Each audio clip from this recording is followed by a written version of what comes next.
ਸਤਿ ਸ਼੍ਰੀ ਅਕਾਲ ਮੇਰੇ ਪਿਆਰੇ ਦੋਸਤੋ। ਆਈ ਹੋਪ ਤੁਸੀਂ ਸਾਰੇ ਠੀਕ ਠਾਕ ਹੋਵੋਗੇ। ਸੋ ਦੋਸਤੋ ਇਹ ਸਪੈਸ਼ਲੀ ਵੀਡੀਓ ਬਣਾਈ ਗਈ ਹੈ ਜਿਵੇਂ ਕਿ ਆਪਾਂ ਪਿਛਲੇ ਦਿਨੀ ਪੰਜਾਬ ਦੇ ਕੁਝ ਪੇਪਰ ਦਿੱਤੇ ਸੀ ਤੇ ਬਹੁਤ ਸਾਰੇ ਬੱਚੇ ਉਹਨਾਂ ਪੇਪਰਾਂ ਦੇ ਵਿੱਚੋਂ ਰਹਿ ਵੀ ਗਏ ਨੇ, ਬਹੁਤ ਸਾਰੇ ਪਾਸ ਵੀ ਹੋ ਗਏ ਨੇ। ਠੀਕ ਹੈ ਜੀ। ਤੇ ਬਹੁਤ ਸਾਰੇ ਬੱਚੇ ਹੁਣ ਉਹਨਾਂ ਪੇਪਰਾਂ ਨੂੰ ਲੈ ਕੇ ਡੀਮੋਟੀਵੇਟ ਹੋ ਰਹੇ ਨੇ ਜੀ ਤੇ ਨੈਕਸਟ ਐਗਜ਼ਾਮਾਂ ਦੀ ਤਿਆਰੀ ਉਹ ਨਹੀਂ ਕਰ ਪਾ ਰਹੇ। ਠੀਕ ਹੈ। ਤੇ ਇਸ ਦੇ ਵਿੱਚ ਜਦੋਂ ਇਹ ਵੀਡੀਓ ਵੇਖੋਗੇ ਤੁਸੀਂ ਸੋ ਅੰਦਰੋਂ ਤੁਹਾਨੂੰ ਜਜ਼ਬਾ ਮਿਲੇਗਾ, ਜੋਸ਼ ਮਿਲੇਗਾ। ਠੀਕ ਹੈ ਜੀ। ਤੇ ਅੰਦਰੋਂ ਜੋ ਡੀਮੋਟੀਵੇਟ ਹੋਏ ਬੱਚੇ ਨੇ ਉਹਨਾਂ ਨੂੰ ਥੋੜ੍ਹਾ ਮੋਟੀਵੇਸ਼ਨ ਮਿਲੇਗਾ ਇਸ ਵੀਡੀਓ ਰਾਹੀਂ। ਤਾਂ ਮੈਂ ਇਹ ਮੋਟੀਵੇਸ਼ਨ ਤੁਹਾਡੇ ਤੱਕ ਪਹੁੰਚਾ ਰਿਹਾ ਦੋਸਤੋ। ਠੀਕ ਹੈ ਜੀ। ਸੋ ਇੱਕ ਤੁਹਾਡੇ ਦਾ ਕਲਿੱਪ ਹੈ ਜੋ ਵੀਡੀਓ ਦੀ, ਜਿਹੜੇ ਕਿ ਬੱਚੇ ਐਗਜ਼ਾਮ ਨੂੰ ਲੈ ਕੇ ਡੀਮੋਟੀਵੇਟ ਹੋਏ ਨੇ, ਤਾਂ ਜ਼ਰੂਰ ਵੇਖ ਲਿਓ ਦੋਸਤੋ। ਠੀਕ ਹੈ ਜੀ। ਤੇ ਆਪਾਂ ਚੱਲਦੇ ਹਾਂ ਸਿੱਧਾ ਵੀਡੀਓ ਨੂੰ स्टार्ट करते हैं। एक बार एक लड़की ने एक एंट्रेंस एग्जामिनेशन को क्रैक करने की बहुत कोशिश करी, बहुत मेहनत करी, लेकिन उसके बाद भी वो उसको क्रैक नहीं कर पाई, जिसकी वजह से वो अंदर से पूरी तरह से टूट गई, बहुत परेशान रहने लग गई, दुखी रहने लग गई।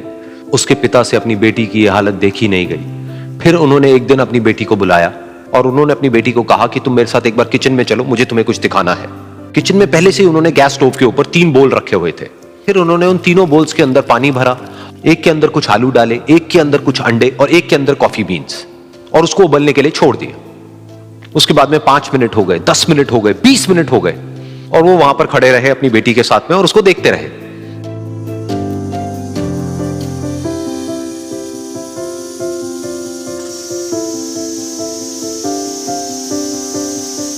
तो बेटी अंदर से थोड़ी सी इरिटेट होने लग गई, कहती है क्या कर रहे हो आप? तो उसके पिता ने कहा कि सिर्फ 1 मिनट और रुको, तुमको सब समझ आ जाएगा।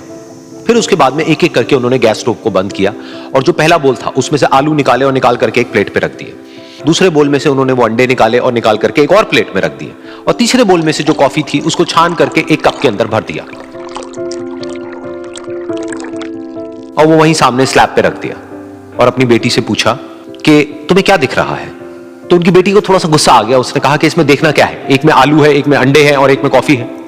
तो उसके पिता ने कहा कि एक बार इनको छू करके देखो, शायद तुम्हें कुछ समझ आए। तो उसने सबसे पहले आलूओं को छुआ, तो जब उसको छुआ और थोड़ा सा दबाया तो वो बिल्कुल सॉफ्ट हो चुके थे।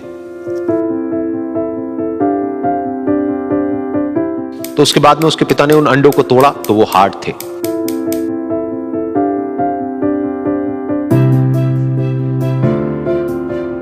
और फिर उसके पिता ने वो कॉफी वाला कप उठाया और अपनी बेटी को कहा कि एक बार इसको सूंघ करके देखो। तो जब उनकी बेटी ने उस कॉफी को सूंघा तो उसके चेहरे पर एक स्माइल आ गई। फिर उसके पिता ने अपनी बेटी को कहा कि तुमने ध्यान से देखा कि क्या हुआ यहां पर? ये तीनों ही बिल्कुल एक ही सिचुएशन में गए, लेकिन तीनों ने अलग अलग तरीके से रिस्पॉन्ड किया। तो पहला यानी कि आलू, जब हमने उसको उस पानी में डाला था उससे पहले वो बहुत ही हार्ड थे और स्ट्रांग थे, लेकिन गर्म पानी में जाने के बाद में वो अंदर से बिल्कुल सॉफ्ट हो गए, यानी कि कमजोर पड़ गए। दूसरे थे अंडे, जो गर्म पानी में जाने से पहले अंदर से बिल्कुल ही कमजोर थे, लेकिन गर्म पानी में जाने के बाद वो अंदर से स्ट्रांग हो गए।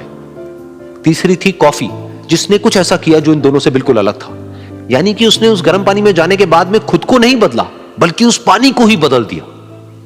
बिल्कुल इसी तरह से हमारी जिंदगी में भी होता है। तुम्हारे ऊपर है कि तुमको इन तीनों में से क्या बनना है।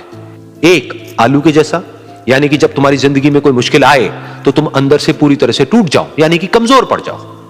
दूसरा, अंडे के जैसा, यानी कि जैसे ही तुम्हारी जिंदगी में कुछ मुश्किलें आए, वो मुश्किलें तुमको अंदर से तोड़े नहीं, बल्कि तुम अंदर से और स्ट्रांग हो जाओ। या फिर तीसरा, यानी कि कॉफी के जैसा, मतलब कि जब तुम्हारी जिंदगी में कुछ मुश्किलें आए तो तुम ना सिर्फ उन मुश्किलों का डट करके सामना करो, बल्कि अपनी जिंदगी को ही बदल दो।